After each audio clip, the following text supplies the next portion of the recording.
श्रीगणेशाय नमः। अथ श्री शनैश्चर स्तोत्र विनियोगः। ॐ अस्य श्री शनैश्चर स्तोत्र महामन्त्रस्य काश्यप ऋषिः अनुष्टुप् छन्दः।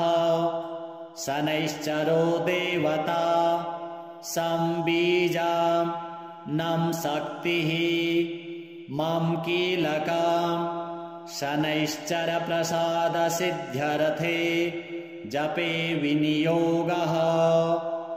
चापासनो गृद्धरथस्तु नीलः प्रत्यङ्मुखः काश्यपगोत्रजातः सशूलचापेषु गदाधरोऽभ्यात् सौराष्ट्रदेशप्रभवश्च शौरिः नीलाम्बरो नीलवपुः किरीटी गृद्धासनस्थो विकृताननश्च केयूरहारादिविभूषिताङ्गः सदास्तु मे मन्दगतिः प्रसन्नः। शनैश्चराय शान्ताय सर्वाभीष्टप्रदायिने नमः सर्वात्मने तुभ्यं नमो नीलाम्बराय च। 12 द्वितीयान्तेषु राशिषु ये ये मे सङ्गता दोषाः सर्वे नश्यन्तु वै प्रभो। सूत उवाच शृणुध्वं मुनयः सर्वे शनिपीडाहरं शुभं शनिप्रीतिकरं स्तोत्रं सर्वाभीष्टफलप्रदं। पुरा कैलासशिखरे पार्वत्यै शङ्करेण च उपदिष्टं शनिस्तोत्रं प्रवक्ष्यामि तपोधनाः। रघुवंशेति विख्यातो राजा दशरथः प्रभुः बभूव चक्रवर्ती च सप्तद्वीपाधिपो बली। कृत्तिकान्ते शनौ याते दैवज्ञैर्ज्ञापितो हि सः रोहिणी शकटं भित्त्वा शनिर्यास्यति साम्प्रतम्। इत्थं शकटभेदेन सुरासुरभयङ्करम् 12 तु दुर्भिक्षं भविष्यति सुदारुणम्।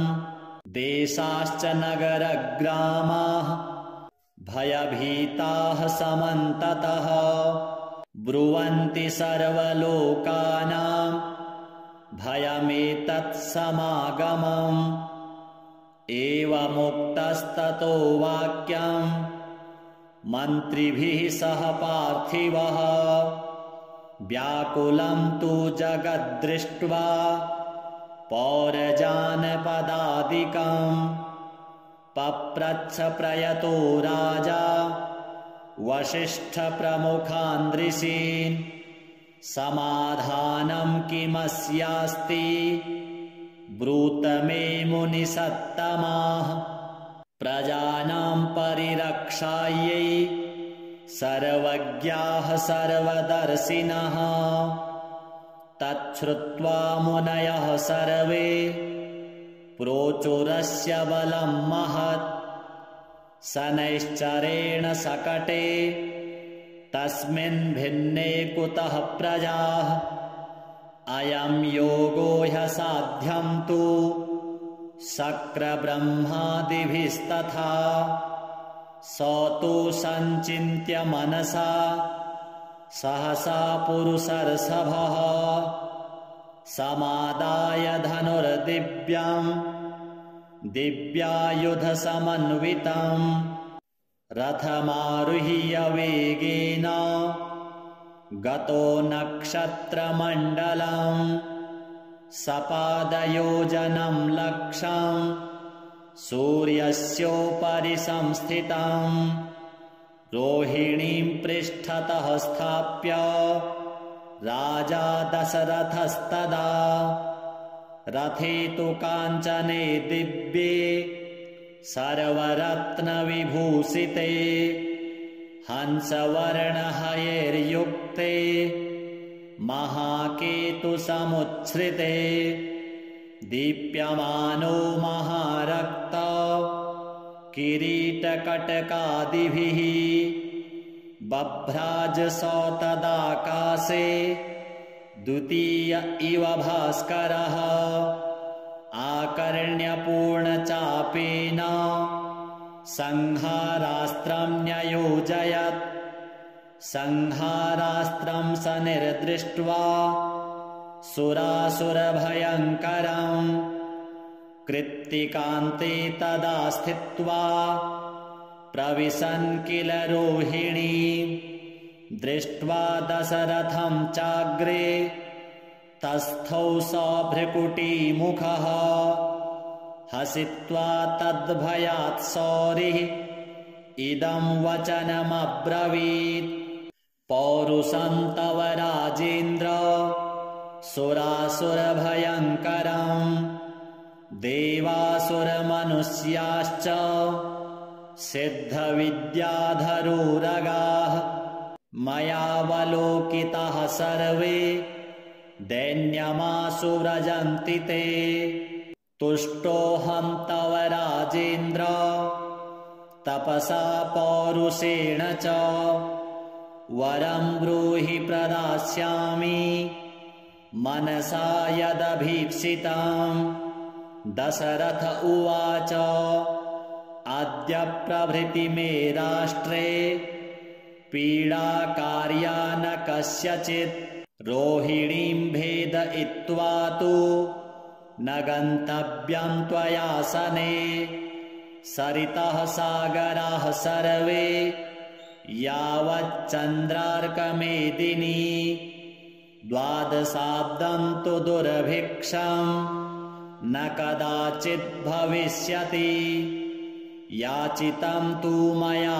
सौरे नान्यमिच्छाम्यहं वरम् एवमस्त्विति सुप्रीतो वरं प्रादात्तु शाश्वतम् कीर्तिरेषा त्वदीया च त्रैलोक्ये सम्भविष्यति प्राप्य चैनं वरं राजा कृतकृत्यो भवत्तदा एवं वरं तु सम्प्राप्य हृष्टरोमास पार्थिवः रथोपस्थे धनुस्थाप्य भूत्वा चैव कृताञ्जलिः ध्यात्वा सरस्वतीं देवीं गणनाथं विनायकम् राजा दशरथस्तोत्रम् शौरेरिदमथाकरोत् दशरथ उवाच नमः कृष्णाय नीलाय शिखिकण्ठनिभाय च नमो नीलमुखाब्जाय नीलोत्पलनिभाय च नमो निर्मांसदेहाय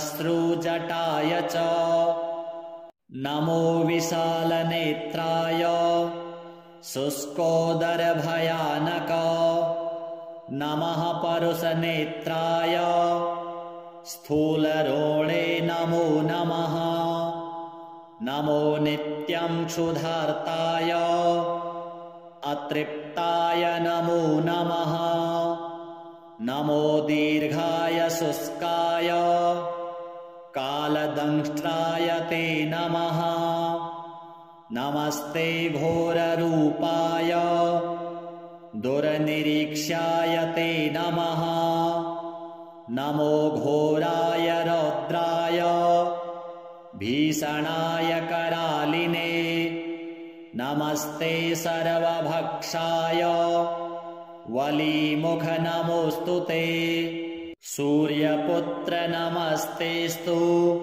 भास्करो भयदायिने अधो दृष्टे नमस्तेस्तु संवर्तक नमो नमः। नमो मन्दगते तुभ्यं निस्त्रिंसाय नमो नमः। नमो दुःसदेहाय नित्ययोगरताय च ज्ञानदृष्टे नमस्तेस्तु कश्यपात्मजसूनवे। तुष्टो ददासि त्वं राज्यं क्रुद्धो हरसि तत्क्षणात्। देवासुरमनुष्याश्च सिद्धविद्याधरोरगाः त्वयावलोकिताः सर्वे दैन्यमासुरजन्ति ते। ब्रह्मा शक्रो यमश्चैव ऋषयः सप्तसागराः राज्यभ्रष्टा भवन्तीह तव दृष्ट्यावलोकिताः। देशाश्च नगरग्रामाः दीपाश्च गिरयस्तथा सरितः सागरः सर्वे नाशं यान्ति समूलतः।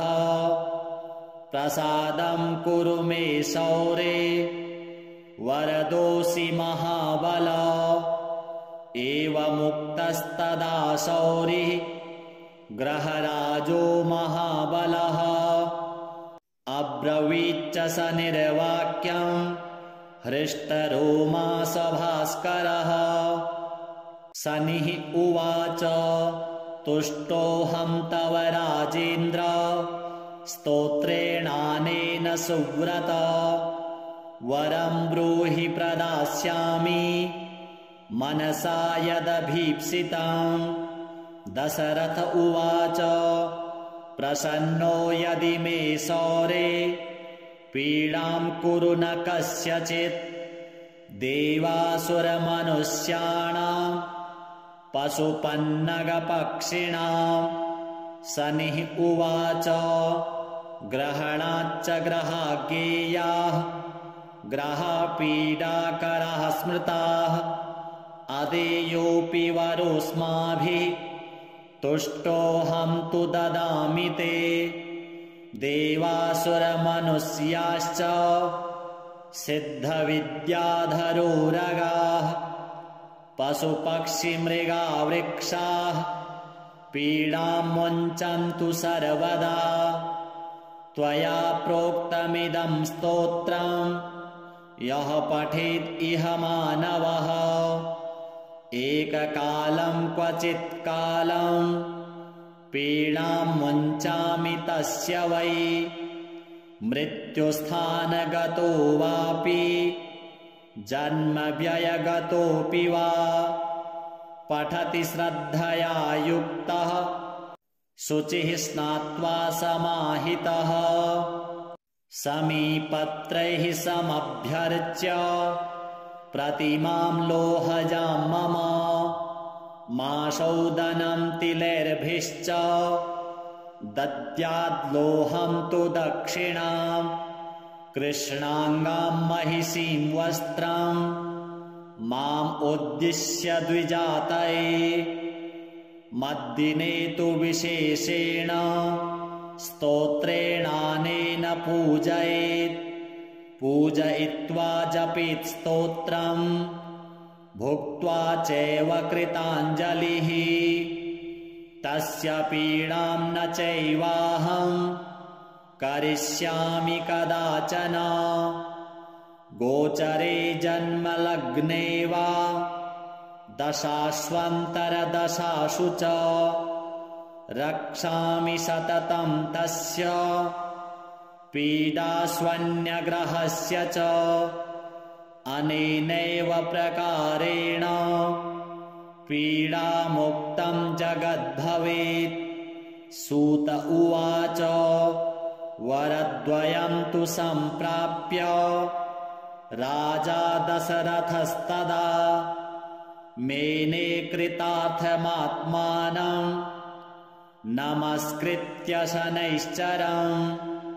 शनिना चाभ्यनुज्ञातः स्वस्थानं गमत् नृपः स्वस्थानं च ततो गत्वा प्राप्तकामो भवत्तदा कोणः शनैश्चरो मन्दः छायाहृदयनन्दनः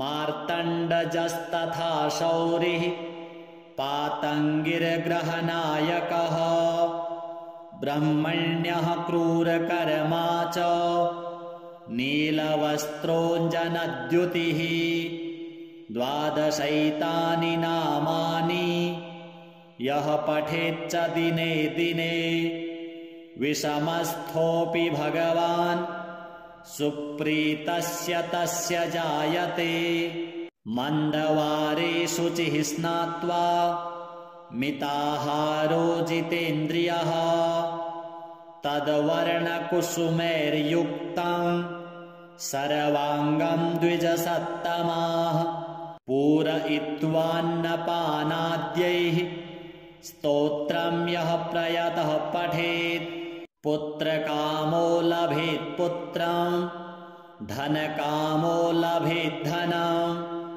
राज्यकामो लभेत् राज्यं जयार्थी विजयी भवेत् आयुष्कामो लभेत् आयुः श्रीकामः श्रियमाप्नुयात् यद इच्छति तत्सर्वं भगवान् भक्तवत्सलः चिन्तितानि च सर्वाणि ददाति च न संशयः श्रीशनिदेवार्पणमस्तु चापासनो गृद्धरथस्तु नीलः प्रत्यङ्मुखः काश्यपगोत्रजातः सशूलचापेषु गदाधरोऽभ्यात् सौराष्ट्रदेशप्रभवश्च शौरिः नीलाम्बरो नीलवपुः किरीटी गृद्धासनस्थो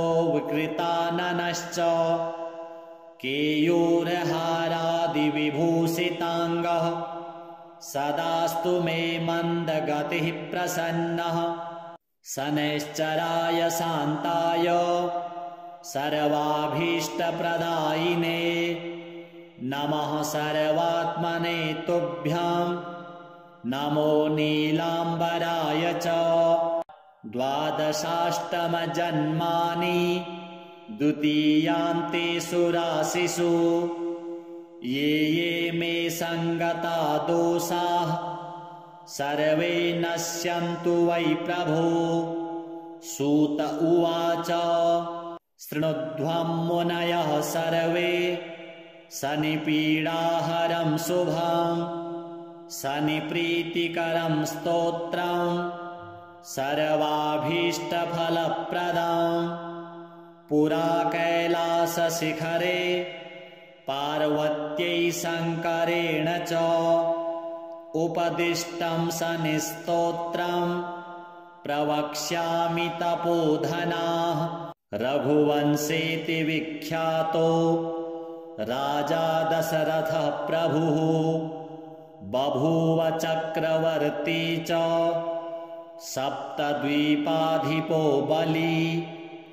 कृत्तिकान्ते शनौ याते दैवज्ञैर्ज्ञापितो हि सः रोहिणी शकटं भित्त्वा शनिर्यास्यति साम्प्रतम् इत्थं शकटभेदेन सुरासुरभयङ्करं 12 तु दुर्भिक्षं भविष्यति सुदारुणं देशाश्च नगरग्रामाः भयभीताः समन्ततः ब्रुवन्ति सर्वलोकानां भयमेतत् समागमम् एवमुक्तस्ततो वाक्यं मन्त्रिभिः सह पार्थिवः व्याकुलं तु जगद्दृष्ट्वा पौरजानपदादिकं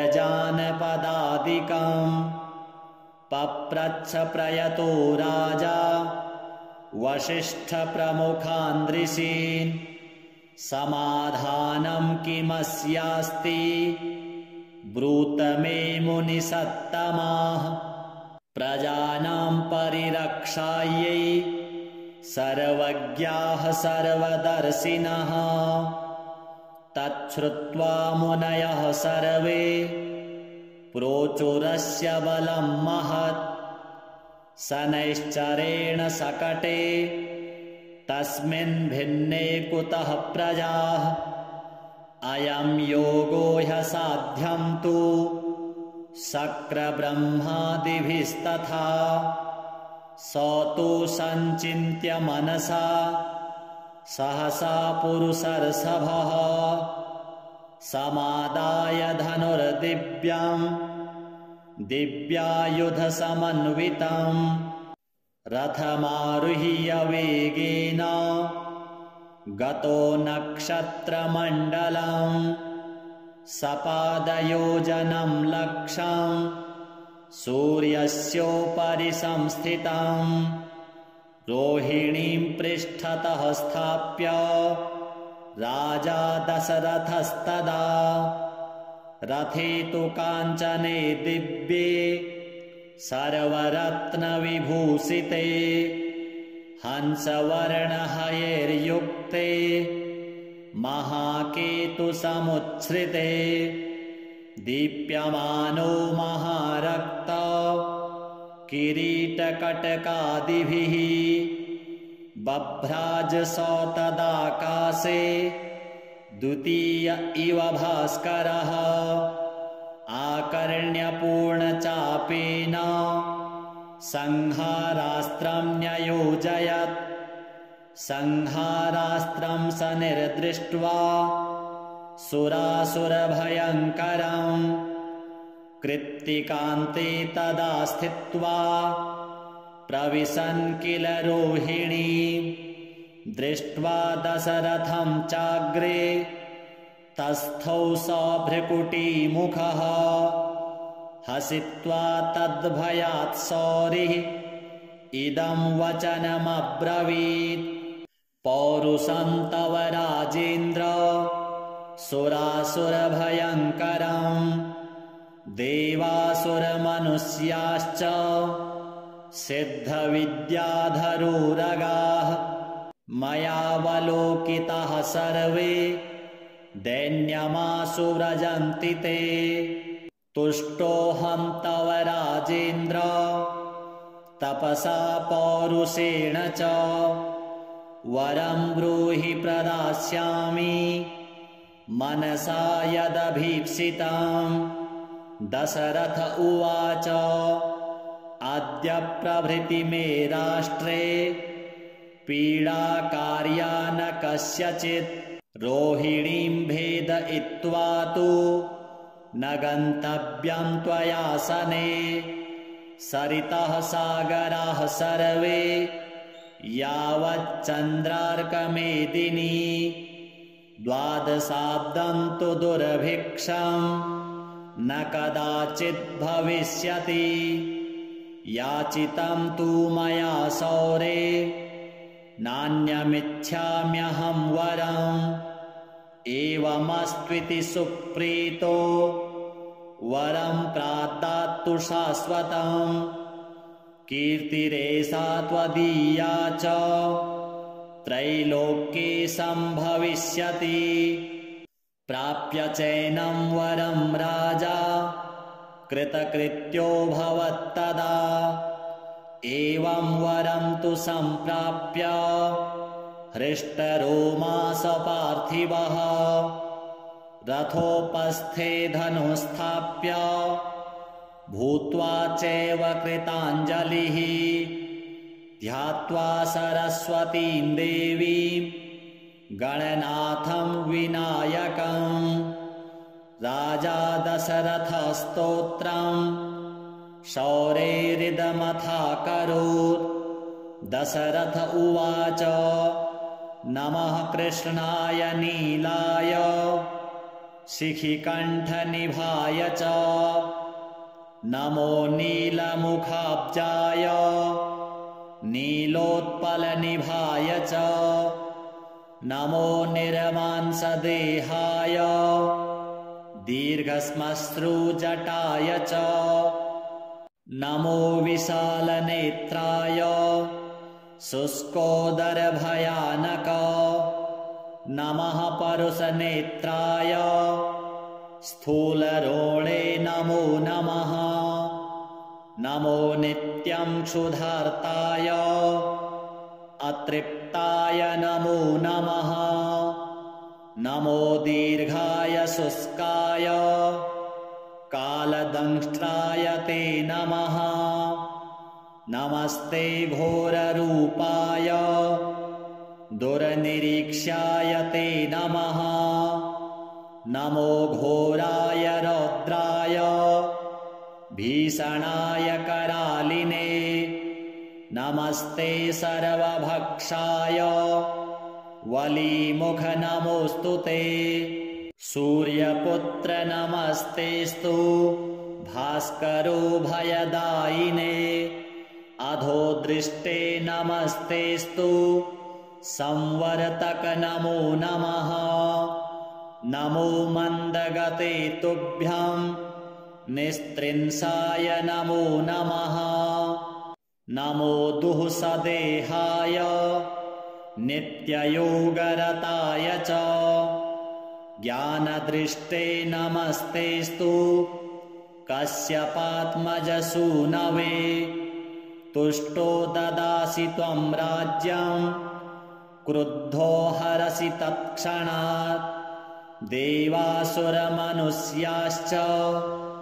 सिद्धविद्याधरोरगाः त्वयावलोकिताः सर्वे दैन्यमासुरजन्ति ते ब्रह्मा शक्रो यमश्चैव ऋषयः सप्तसागराः राज्यभ्रष्टा भवन्तीह तव दृष्ट्यावलोकिताः देशाश्च नगरग्रामाः दीपाश्च गिरयस्तथा सरितः सागरः सर्वे नाशं यान्ति समूलतः प्रसादं कुरु मे शौरे वरदोऽसि महाबल एवमुक्तस्तदा शौरिः ग्रहराजो महाबलः अब्रवीच्च स निर्वाक्यं हृष्टरोमा स भास्करः शनिः उवाच तुष्टोऽहं तव राजेन्द्र स्तोत्रेणानेन सुव्रत वरं ब्रूहि प्रदास्यामि मनसा यदभीप्सितं दशरथ उवाच प्रसन्नो यदि मे शौरे पीडां कुरु न कस्यचित् देवासुरमनुष्याणां पशुपन्नगपक्षिणां शनिः उवाच ग्रहणाच्च ग्रहाज्ञेयाः ग्रहपीडाकराः स्मृताः अदेयोऽपि वरोऽस्माभिः तुष्टोऽहं तु ददामि ते देवासुरमनुष्याश्च सिद्धविद्याधरोरगाः पशुपक्षिमृगावृक्षाः पीडां मुञ्चन्तु सर्वदा त्वया प्रोक्तमिदं स्तोत्रं यः पठेत् इह मानवः एककालं क्वचित्कालं पीडां मुञ्चामि तस्य वै मृत्युस्थानगतो वापि जन्मव्ययगतोऽपि वा पठति श्रद्धया युक्तः शुचिः स्नात्वा समाहितः समीपत्रैः समभ्यर्च्य प्रतिमां लोहजां मम माशौदनं तिलैर्भिश्च दद्याद्लोहं तु दक्षिणां कृष्णाङ्गां महिषीं वस्त्रं माम् उद्दिश्य द्विजातये मद्दिने तु विशेषेण स्तोत्रेणानेन पूजयेत्। पूजयित्वा जपेत् स्तोत्रम् भुक्त्वा चैव कृताञ्जलिः। तस्य पीडां न चैवाहं करिष्यामि कदाचन। गोचरे जन्मलग्ने वा दशाश्वन्तरदशासु च रक्षामि सततं तस्य पीडास्वन्यग्रहस्य च। अनेनैव प्रकारेण पीडामुक्तं जगद्भवेत्। सूत उवाच वरद्वयं तु सम्प्राप्य राजा दशरथस्तदा मेने कृतार्थमात्मानं नमस्कृत्य शनैश्चरम्। शनिना चाभ्यनुज्ञातः स्वस्थानं गमत् नृपः। स्वस्थानं च ततो गत्वा प्राप्तकामो भवत्तदा। कोणः शनैश्चरो मन्दः छायाहृदयनन्दनः। मार्तण्डजस्तथा शौरिः पातङ्गिर्ग्रहनायकः। ब्रह्मण्यः क्रूरकर्मा च नीलवस्त्रोऽञ्जनद्युतिः। द्वादशैतानि नामानि यः पठेच्च दिने दिने विषमस्थोऽपि भगवान् सुप्रीतस्य तस्य जायते। मन्दवारे शुचिः स्नात्वा मिताहारो जितेन्द्रियः। तद्वर्णकुसुमैर्युक्तं सर्वाङ्गं द्विजसत्तमाः। पूरयित्वान्नपानाद्यैः स्तोत्रं यः प्रयतः पठेत्। पुत्रकामो लभेत् पुत्रं धनकामो लभेत् धनं। राज्यकामो लभेत् राज्यं जयार्थी विजयी भवेत्। आयुष्कामो लभेत् आयुः श्रीकामः श्रियमाप्नुयात्। यद इच्छति तत्सर्वं भगवान् भक्तवत्सलः। चिन्तितानि च सर्वाणि ददाति च न संशयः। श्रीशनिदेवार्पणमस्तु।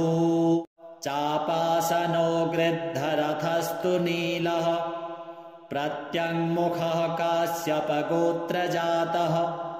सशूलचापेषु गदाधरोऽभ्यात् सौराष्ट्रदेशप्रभवश्च शौरिः।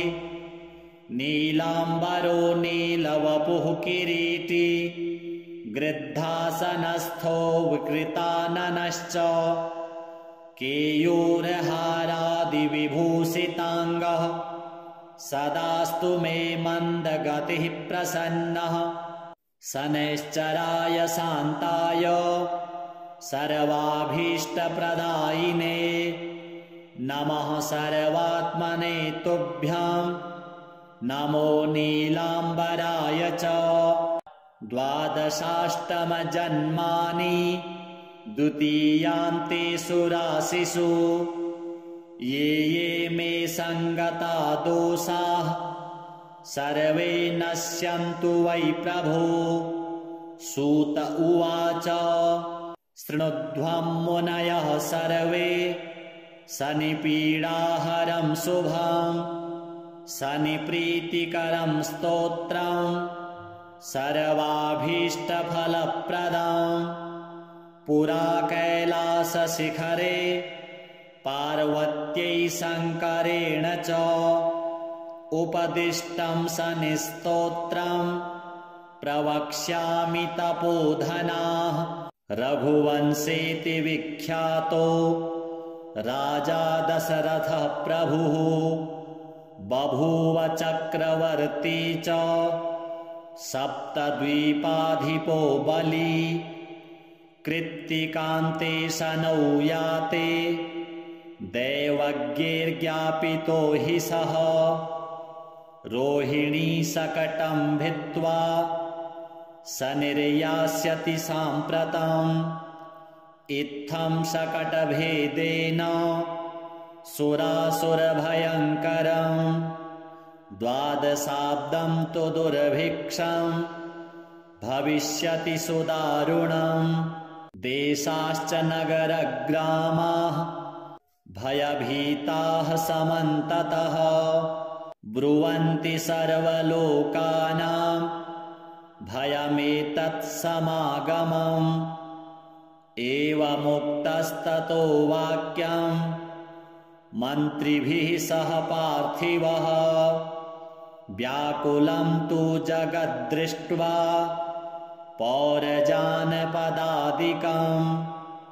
पप्रच्छ प्रयतो राजा वसिष्ठप्रमुखान् समाधानं किमस्यास्ति ब्रूत मे मुनिसत्तमाः प्रजानां परिरक्षायै सर्वज्ञाः सर्वदर्शिनः तच्छ्रुत्वा मुनयः सर्वे प्रोचुरस्य बलं महत् शनैश्चरेण सकटे तस्मिन् भिन्ने कुतः प्रजाः अयं योगो ह्यसाध्यं तु शक्रब्रह्मादिभिस्तथा स तु सञ्चिन्त्य मनसा सहसा पुरुषर्षभः समादाय धनुर्दिव्यं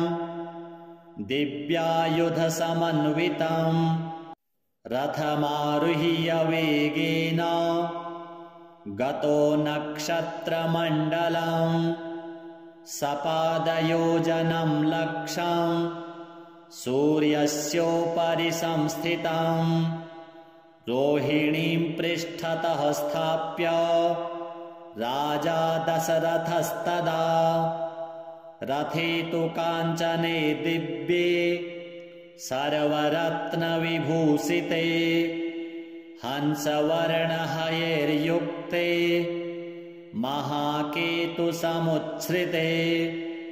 दीप्यमानो महारक्त किरीटकटकादिभिः बभ्राजसौ तदाकाशे द्वितीय इव भास्करः आकर्ण्यपूर्णचापेन संहारास्त्रं न्ययोजयत् संहारास्त्रं सनिर्दृष्ट्वा सुरासुरभयङ्करम् कृत्तिकान्ते तदा स्थित्वा प्रविशन् किल रोहिणी दृष्ट्वा दशरथं चाग्रे तस्थौ स भ्रुकुटीमुखः हसित्वा तद्भयात् सौरिः इदं वचनमब्रवीत् पौरुषं तव राजेन्द्र सुरासुरभयङ्करम्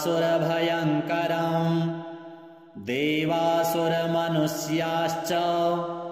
सिद्धविद्याधरोरगाः मयावलोकिताः सर्वे दैन्यमाशु व्रजन्ति ते तुष्टोऽहं तव राजेन्द्र तपसा पौरुषेण च वरं ब्रूहि प्रदास्यामि मनसा यदभीप्सितम् दशरथ उवाच अद्य प्रभृति मे राष्ट्रे पीडाकार्या न कस्यचित् रोहिणीं भेदयित्वा तु न गन्तव्यं त्वया शने सरितः सागराः सर्वे यावच्चन्द्रार्कमेदिनी द्वादशाब्दं तु दुर्भिक्षं न कदाचित् भविष्यति याचितं तु मया सौरे नान्यमिच्छाम्यहं वरम् एवमस्त्विति सुप्रीतो वरं प्रादात् तत्तु शाश्वतम् कीर्तिरेषा त्वदीया च त्रैलोक्ये सम्भविष्यति प्राप्य चैनं वरं राजा कृतकृत्यो भवत्तदा एवं वरं तु सम्प्राप्य हृष्टरोमास पार्थिवः रथोपस्थे धनुस्थाप्य भूत्वा चैव कृताञ्जलिः ध्यात्वा सरस्वतीं देवीं गणनाथं विनायकम् राजा दशरथस्तोत्रं शौरेरिदमथाकरोत् दशरथ उवाच नमः कृष्णाय नीलाय शिखिकण्ठनिभाय च नमो नीलमुखाब्जाय नीलोत्पलनिभाय च नमो निर्मांसदेहाय दीर्घश्मश्रुजटाय च नमो विशालनेत्राय शुष्कोदरभयानक नमः परुषनेत्राय स्थूलरोणे नमो नमः नमो नित्यं क्षुधार्ताय अतृप्ताय नमो नमः नमो दीर्घाय शुष्काय कालदंष्ट्राय ते नमः नमस्ते घोररूपाय दुर्निरीक्ष्याय ते नमः नमो घोराय रौद्राय भीषणाय करालिने नमस्ते सर्वभक्षाय वलीमुख नमोऽस्तु ते सूर्यपुत्र नमस्तेस्तु भास्करो भयदायिने अधोदृष्टे नमस्तेस्तु संवर्तक नमो नमः नमो मन्दगते तुभ्यं निस्त्रिंसाय नमो नमः नमो दुःसदेहाय नित्ययोगरताय च ज्ञानदृष्टे नमस्तेस्तु कश्यपात्मजसूनवे तुष्टो ददासि त्वं राज्यं क्रुद्धो हरसि तत्क्षणात् देवासुरमनुष्याश्च सिद्धविद्याधरोरगाः त्वयावलोकिताः सर्वे दैन्यमासुरजन्ति ते ब्रह्मा शक्रो यमश्चैव ऋषयः सप्तसागराः राज्यभ्रष्टा भवन्तीह तव दृष्ट्यावलोकिताः देशाश्च नगरग्रामाः दीपाश्च गिरयस्तथा सरितः सागरः सर्वे नाशं यान्ति समूलतः प्रसादं कुरु मे शौरे वरदोऽसि महाबल एवमुक्तस्तदा शौरिः ग्रहराजो महाबलः अब्रवीच्च स निर्वाक्यं हृष्टरोमास भास्करः शनिः उवाच तुष्टोऽहं तव राजेन्द्र स्तोत्रेणानेन सुव्रत वरं ब्रूहि प्रदास्यामि मनसा यदभीप्सितं दशरथ उवाच प्रसन्नो यदि मे शौरे पीडां कुरु न कस्यचित् देवासुरमनुष्याणां पशुपन्नगपक्षिणां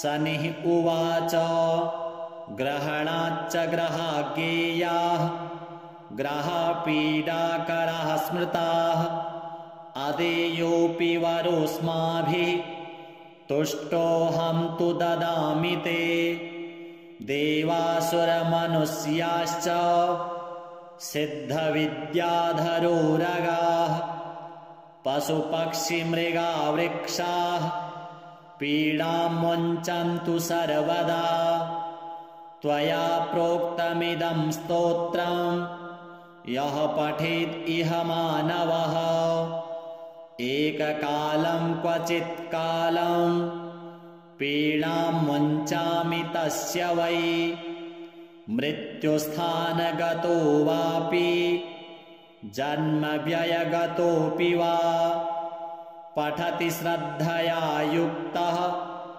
शुचिः स्नात्वा समाहितः समीपत्रैः समभ्यर्च्य प्रतिमां लोहजां मम माशौदनं तिलैर्भिश्च दद्याद्लोहं तु दक्षिणां कृष्णाङ्गां महिषीं वस्त्रं माम् उद्दिश्य द्विजातये मद्दिने तु विशेषेण स्तोत्रेणानेन पूजयेत् पूजयित्वा जपेत् स्तोत्रं भुक्त्वा चैव कृताञ्जलिः तस्य पीडां न चैवाहं करिष्यामि कदाचन गोचरे जन्मलग्ने वा दशाश्वन्तरदशासु च रक्षामि सततं तस्य पीडास्वन्यग्रहस्य च अनेनैव प्रकारेण पीडामुक्तं जगद्भवेत् सूत उवाच वरद्वयं तु सम्प्राप्य राजा दशरथस्तदा मेने कृतार्थमात्मानं नमस्कृत्य शनैश्चरं शनिना चाभ्यनुज्ञातः स्वस्थानं गमत् नृपः स्वस्थानं च ततो गत्वा प्राप्तकामो भवत्तदा कोणः शनैश्चरो मन्दः छायाहृदयनन्दनः मार्तण्डजस्तथा शौरिः पातङ्गिर्ग्रहनायकः ब्रह्मण्यः क्रूरकर्मा च नीलवस्त्रोऽञ्जनद्युतिः द्वादशैतानि नामानि यः पठेच्च दिने दिने विषमस्थोऽपि भगवान् सुप्रीतस्य तस्य जायते मन्दवारे शुचिः स्नात्वा मिताहारो जितेन्द्रियः तद्वर्णकुसुमैर्युक्तं सर्वाङ्गं द्विजसत्तमाः पूरयित्वान्नपानाद्यैः स्तोत्रं यः प्रयतः पठेत् पुत्रकामो लभेत् पुत्रं धनकामो लभेत् धनं राज्यकामो लभेत् राज्यं जयार्थी विजयी भवेत् आयुष्कामो लभेत् आयुः श्रीकामः श्रियमाप्नुयात् यद इच्छति तत्सर्वं भगवान् भक्तवत्सलः चिन्तितानि च सर्वाणि ददाति च न संशयः श्रीशनिदेवार्पणमस्तु चापासनो गृद्धरथस्तु नीलः प्रत्यङ्मुखः काश्यपगोत्रजातः सशूलचापेषु गदाधरोऽभ्यात् सौराष्ट्रदेशप्रभवश्च शौरिः नीलाम्बरो नीलवपुः किरीटी गृद्धासनस्थो विकृताननश्च केयूरहारादिविभूषिताङ्गः सदास्तु मे मन्दगतिः प्रसन्नः शनैश्चराय शान्ताय सर्वाभीष्टप्रदायिने नमः सर्वात्मने तुभ्यां नमो नीलाम्बराय च 12 द्वितीयान्ते सुरासिषु ये ये मे सङ्गता दोषाः सर्वे नश्यन्तु वै प्रभो। सूत उवाच शृणुध्वं मुनयः सर्वे शनिपीडाहरं शुभं शनिप्रीतिकरं स्तोत्रं सर्वाभीष्टफलप्रदं। पुरा कैलासशिखरे पार्वत्यै शङ्करेण च उपदिष्टं शनिस्तोत्रं प्रवक्ष्यामि तपोधनाः। रघुवंशेति विख्यातो राजा दशरथः प्रभुः बभूव चक्रवर्ती च सप्तद्वीपाधिपो बली। कृत्तिकान्ते शनौ याते दैवज्ञैर्ज्ञापितो हि सः रोहिणी शकटं भित्त्वा शनिर्यास्यति साम्प्रतम्। इत्थं शकटभेदेन सुरासुरभयङ्करं 12 तु दुर्भिक्षं भविष्यति सुदारुणम्। देशाश्च नगरग्रामाः भयभीताः समन्ततः ब्रुवन्ति सर्वलोकानां भयमेतत् समागमम्।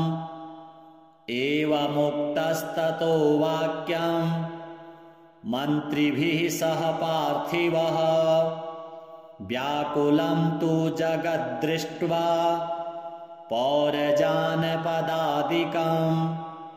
पप्रच्छ प्रयतो राजा वसिष्ठप्रमुखान् ऋषीन् समाधानं किमस्यास्ति ब्रूत मे मुनिसत्तमाः।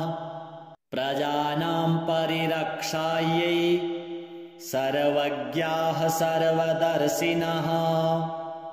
तच्छ्रुत्वा मुनयः सर्वे प्रोचुरस्य बलं महत्।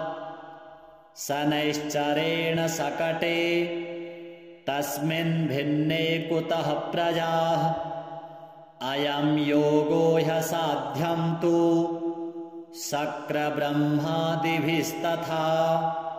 स तु सञ्चिन्त्य मनसा सहसा पुरुषर्षभः समादाय धनुर्दिव्यं दिव्यायुधसमन्वितं रथमारुह्य वेगेन गतो नक्षत्रमण्डलं सपादयोजनं लक्षं सूर्यस्योपरि संस्थितं।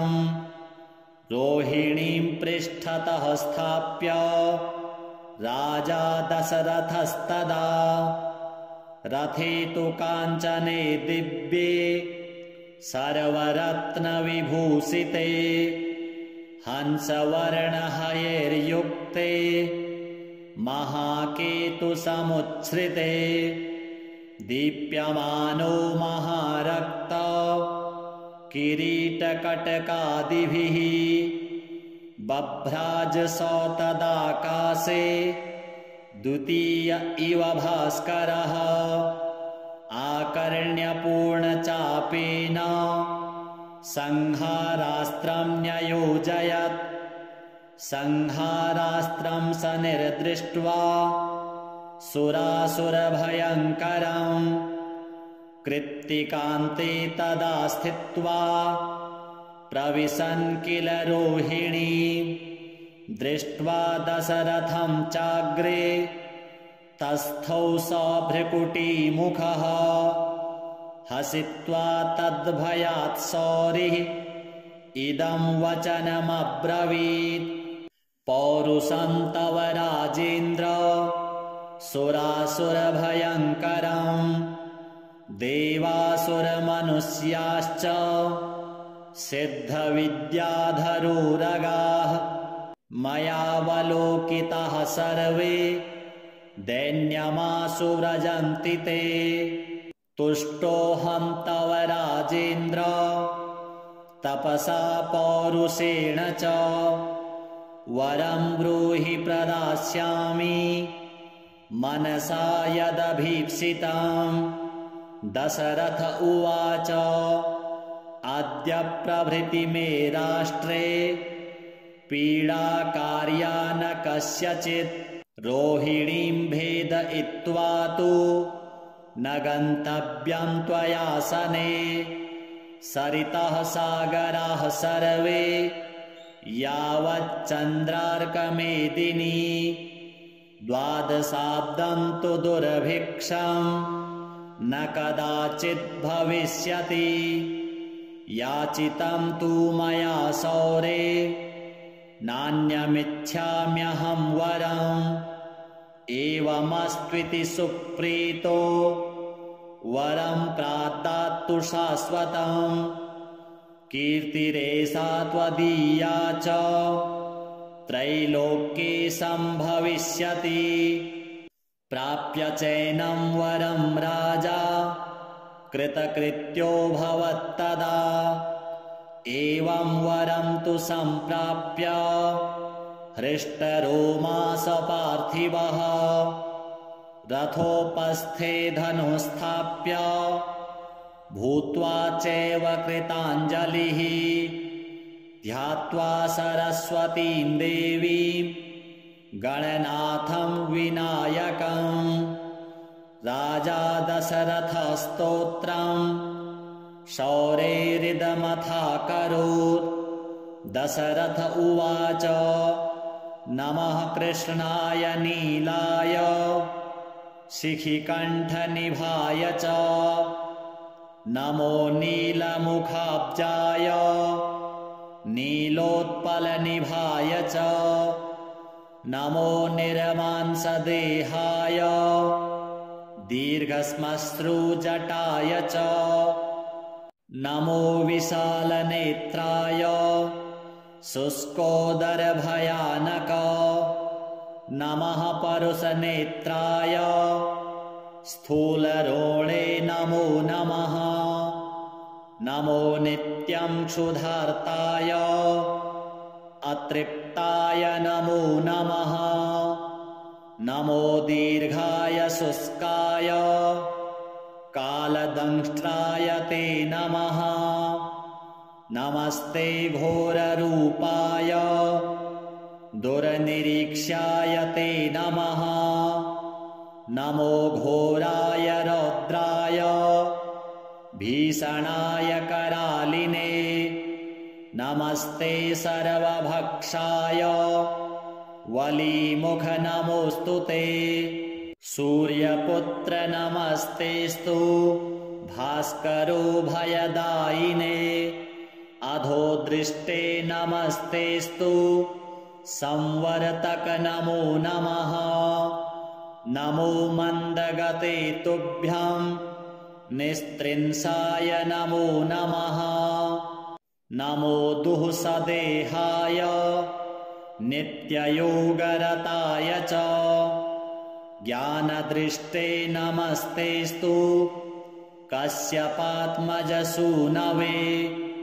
तुष्टो ददासि त्वं राज्यं क्रुद्धो हरसि तत्क्षणात्। देवासुरमनुष्याश्च सिद्धविद्याधरोरगाः त्वयावलोकिताः सर्वे दैन्यमाशु व्रजन्ति ते। ब्रह्मा शक्रो यमश्चैव ऋषयः सप्तसागराः राज्यभ्रष्टा भवन्तीह तव दृष्ट्यावलोकिताः। देशाश्च नगरग्रामाः दीपाश्च गिरयस्तथा सरितः सागरः सर्वे नाशं यान्ति समूलतः। प्रसादं कुरु मे सौरे वरदोऽसि महाबल।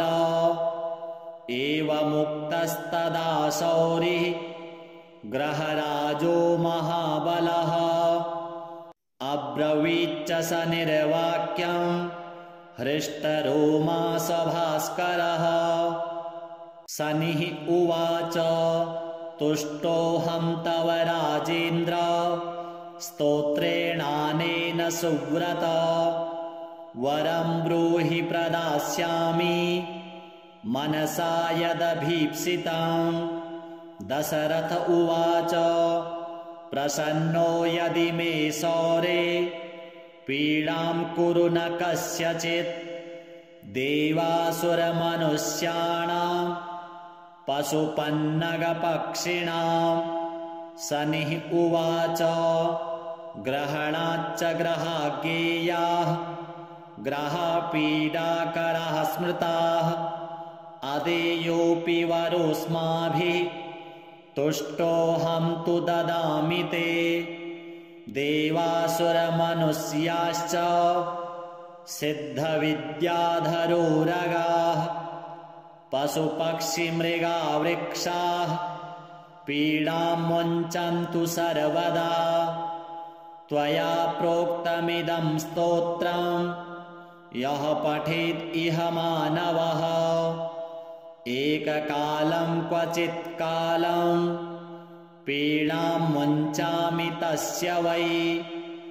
मृत्युस्थानगतो वापि जन्मव्ययगतोऽपि वा पठति श्रद्धया युक्तः शुचिः स्नात्वा समाहितः समीपत्रैः समभ्यर्च्य प्रतिमां लोहजां मम माशौदनं तिलैर्भिश्च दद्याद्लोहं तु दक्षिणां। कृष्णाङ्गां महिषीं वस्त्रं माम् उद्दिश्य द्विजातये मद्दिने तु विशेषेण स्तोत्रेणानेन पूजयेत्।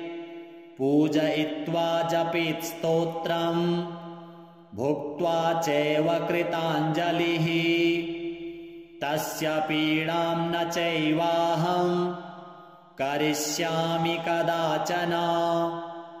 गोचरे जन्मलग्ने वा दशाश्वन्तरदशासु च रक्षामि सततं तस्य पीडास्वन्यग्रहस्य च।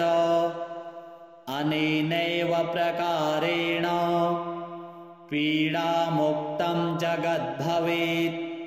सूत उवाच वरद्वयं तु सम्प्राप्य राजा दशरथस्तदा मेने कृतार्थमात्मानं नमस्कृत्य शनैश्चरं शनिना चाभ्यनुज्ञातः स्वस्थानं गमत् नृपः। स्वस्थानं च ततो गत्वा प्राप्तकामो भवत्तदा। कोणः शनैश्चरो मन्दः छायाहृदयनन्दनः मार्तण्डजस्तथा शौरिः पातङ्गिर्ग्रहनायकः ब्रह्मण्यः क्रूरकर्मा च नीलवस्त्रोऽञ्जनद्युतिः। द्वादशैतानि नामानि यः पठेच्च दिने दिने विषमस्थोऽपि भगवान् सुप्रीतस्य तस्य जायते। मन्दवारे शुचिः स्नात्वा मिताहारो जितेन्द्रियः तद्वर्णकुसुमैर्युक्तं सर्वाङ्गं द्विजसत्तमाः। पूरयित्वान्नपानाद्यैः स्तोत्रं यः प्रयतः पठेत् पुत्रकामो लभेत् पुत्रं धनकामो लभेत् धनं राज्यकामो लभेत् राज्यं जयार्थी विजयी भवेत्। आयुष्कामो लभेत् आयुः श्रीकामः श्रियमाप्नुयात् यद इच्छति तत्सर्वं भगवान् भक्तवत्सलः चिन्तितानि च सर्वाणि ददाति च न संशयः श्रीशनिदेवार्पणमस्तु चापासनो गृद्धरथस्तु नीलः प्रत्यङ्मुखः काश्यपगोत्रजातः सशूलचापेषु गदाधरोऽभ्यात् सौराष्ट्रदेशप्रभवश्च शौरिः नीलाम्बरो नीलवपुः किरीटी गृद्धासनस्थो विकृताननश्च केयूरहारादिविभूषिताङ्गः सदास्तु मे मन्दगतिः प्रसन्नः शनैश्चराय शान्ताय सर्वाभीष्टप्रदायिने नमः सर्वात्मने तुभ्यां नमो नीलाम्बराय च 12 द्वितीयान्तेषु राशिषु ये ये मे सङ्गता दोषाः सर्वे नश्यन्तु वै प्रभो। सूत उवाच शृणुध्वं मुनयः सर्वे शनिपीडाहरं शुभं शनिप्रीतिकरं स्तोत्रं सर्वाभीष्टफलप्रदं पुरा कैलासशिखरे पार्वत्यै शङ्करेण च उपदिष्टं शनिस्तोत्रं प्रवक्ष्यामि तपोधनाः। रघुवंशेति विख्यातो राजा दशरथः प्रभुः बभूव चक्रवर्ती च सप्तद्वीपाधिपो बली कृत्तिकान्ते शनौ याते दैवज्ञैर्ज्ञापितो हि सः रोहिणी शकटं भित्त्वा शनिर्यास्यति साम्प्रतम् इत्थं शकटभेदेन सुरासुरभयङ्करम् 12 तु दुर्भिक्षं भविष्यति सुदारुणम् देशाश्च नगरग्रामाः भयभीताः समन्ततः ब्रुवन्ति सर्वलोकानां भयमेतत् समागमम् एवमुक्तस्ततो वाक्यं मन्त्रिभिः सह पार्थिवः व्याकुलं तु जगद्दृष्ट्वा पौरजानपदादिकं पप्रच्छ प्रयतो राजा वसिष्ठप्रमुखान् समाधानं किमस्यास्ति ब्रूत मे मुनिसत्तमाः प्रजानां परिरक्षायै सर्वज्ञाः सर्वदर्शिनः। तच्छ्रुत्वा मुनयः सर्वे प्रोचुरस्य बलं महत् शनैश्चरेण शकटे तस्मिन् भिन्ने कुतः प्रजाः अयं योगो ह्यसाध्यं तु शक्रब्रह्मादिभिस्तथा स तु सञ्चिन्त्य मनसा सहसा पुरुषर्षभः समादाय धनुर्दिव्यं दिव्यायुधसमन्वितं रथमारुह्य वेगेन गतो नक्षत्रमण्डलं सपादयोजनं लक्षं सूर्यस्योपरि संस्थितं रोहिणीं पृष्ठतः स्थाप्य राजा दशरथस्तदा रथे तु काञ्चने दिव्ये सर्वरत्नविभूषिते हंसवर्णहयैर्युक्ते महाकेतुसमुच्छ्रिते दीप्यमानो महारक्त किरीटकटकादिभिः बभ्राजसौ तदाकाशे द्वितीय इव भास्करः आकर्ण्यपूर्णचापेन संहारास्त्रं न्ययोजयत् संहारास्त्रं स निर्दृष्ट्वा सुरासुरभयङ्करं कृत्तिकान्ते तदा स्थित्वा प्रविशन् किल रोहिणी दृष्ट्वा दशरथं चाग्रे तस्थौ स भ्रुकुटीमुखः हसित्वा तद्भयात् सौरिः इदं वचनमब्रवीत् पौरुषं तव राजेन्द्र सुरासुरभयङ्करं देवासुरमनुष्याश्च सिद्धविद्याधरोरगाः मयावलोकिताः सर्वे दैन्यमाशु व्रजन्ति ते तुष्टोऽहं तव राजेन्द्र तपसा पौरुषेण च वरं ब्रूहि प्रदास्यामि मनसा यदभीप्सितं दशरथ उवाच अद्य प्रभृति मे राष्ट्रे पीडाकार्या न कस्यचित् रोहिणीं भेदयित्वा तु न गन्तव्यं त्वयासने सरितः सागराः सर्वे यावच्चन्द्रार्कमेदिनी द्वादशाब्दं तु दुर्भिक्षं न कदाचित् भविष्यति याचितं तु मया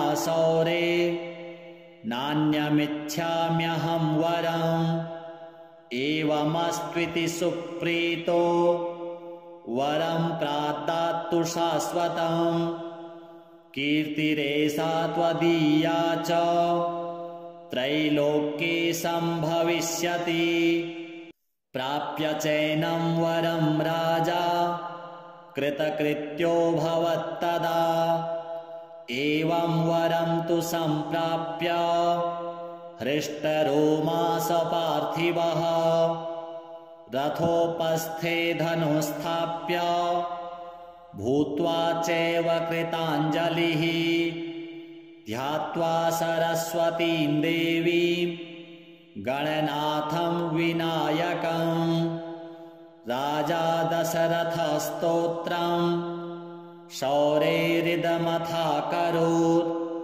दशरथ उवाच नमः कृष्णाय नीलाय शिखिकण्ठनिभाय च नमो नीलमुखाब्जाय नीलोत्पलनिभाय च नमो निर्मांसदेहाय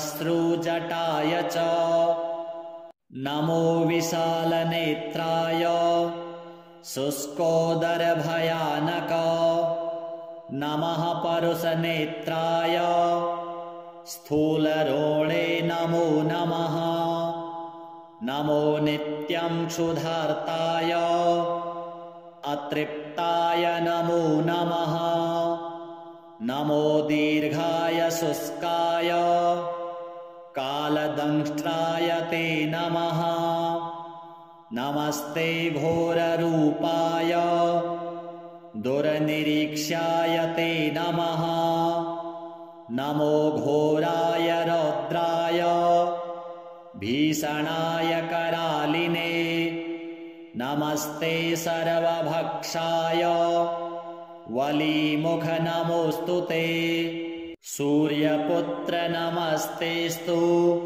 भास्करो भयदायिने अधो दृष्टे नमस्तेस्तु संवर्तक नमो नमः नमो मन्दगते तुभ्यं निस्त्रिंसाय नमो नमः नमो दुःसदेहाय नित्ययोगरताय च ज्ञानदृष्टे नमस्तेस्तु कश्यपात्मजसूनवे तुष्टो ददासि त्वं राज्यं क्रुद्धो हरसि तत्क्षणात् देवासुरमनुष्याश्च सिद्धविद्याधरोरगाः त्वयावलोकिताः सर्वे दैन्यमासुरजन्ति ते ब्रह्मा शक्रो यमश्चैव ऋषयः सप्तसागराः राज्यभ्रष्टा भवन्तीह तव दृष्ट्यावलोकिताः देशाश्च नगरग्रामाः दीपाश्च गिरयस्तथा सरितः सागरः सर्वे नाशं यान्ति समूलतः प्रसादं कुरु मे शौरे वरदोऽसि महाबल एवमुक्तस्तदा शौरिः ग्रहराजो महाबलः अब्रवीच्च स निर्वाक्यं हृष्टरोमा सभास्करः शनिः उवाच तुष्टोऽहं तव राजेन्द्र स्तोत्रेणानेन सुव्रत वरं ब्रूहि प्रदास्यामि मनसा यदभीप्सितं दशरथ उवाच प्रसन्नो यदि मे शौरे पीडां कुरु न कस्यचित् देवासुरमनुष्याणां पशुपन्नगपक्षिणां शनिः उवाच ग्रहणाच्च ग्रहाज्ञेयाः ग्रहपीडाकराः स्मृताः अदेयोऽपि वरोऽस्माभिः तुष्टोऽहं तु ददामि ते देवासुरमनुष्याश्च सिद्धविद्याधरोरगाः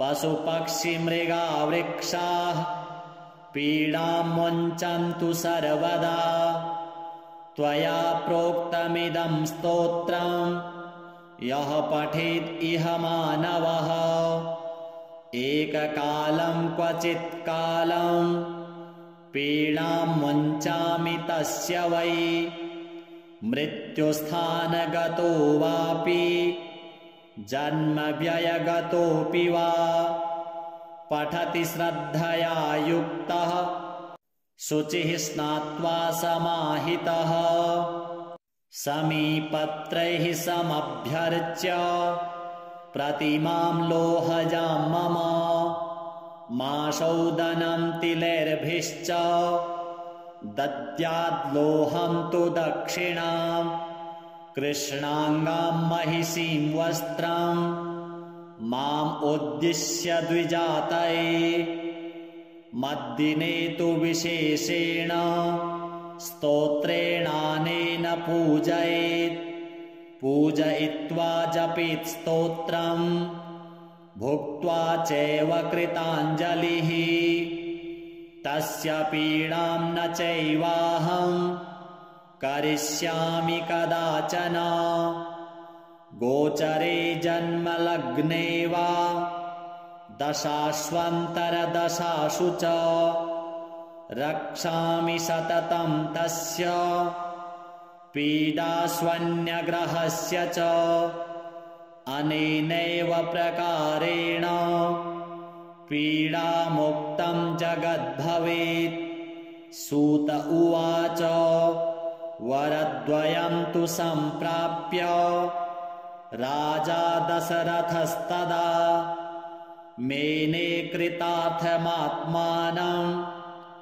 नमस्कृत्य शनैश्चरं शनिना चाभ्यनुज्ञातः स्वस्थानं गमत् नृपः स्वस्थानं च ततो गत्वा प्राप्तकामो भवत्तदा कोणः शनैश्चरो मन्दः छायाहृदयनन्दनः मार्तण्डजस्तथा शौरिः पातङ्गिर्ग्रहनायकः ब्रह्मण्यः क्रूरकर्मा च नीलवस्त्रोऽञ्जनद्युतिः 12 नामानि यः पठेच्च दिने दिने विषमस्थोऽपि भगवान् सुप्रीतस्य तस्य जायते मन्दवारे शुचिः स्नात्वा मिताहारो जितेन्द्रियः तद्वर्णकुसुमैर्युक्तं सर्वाङ्गं द्विजसत्तमाः पूरयित्वान्नपानाद्यैः स्तोत्रं यः प्रयतः पठेत् पुत्रकामो लभेत् पुत्रं धनकामो लभेत् धनं राज्यकामो लभेत् राज्यं जयार्थी विजयी भवेत् आयुष्कामो लभेत् आयुः श्रीकामः श्रियमाप्नुयात् यद इच्छति तत्सर्वं भगवान् भक्तवत्सलः चिन्तितानि च सर्वाणि ददाति च न संशयः श्रीशनिदेवार्पणमस्तु।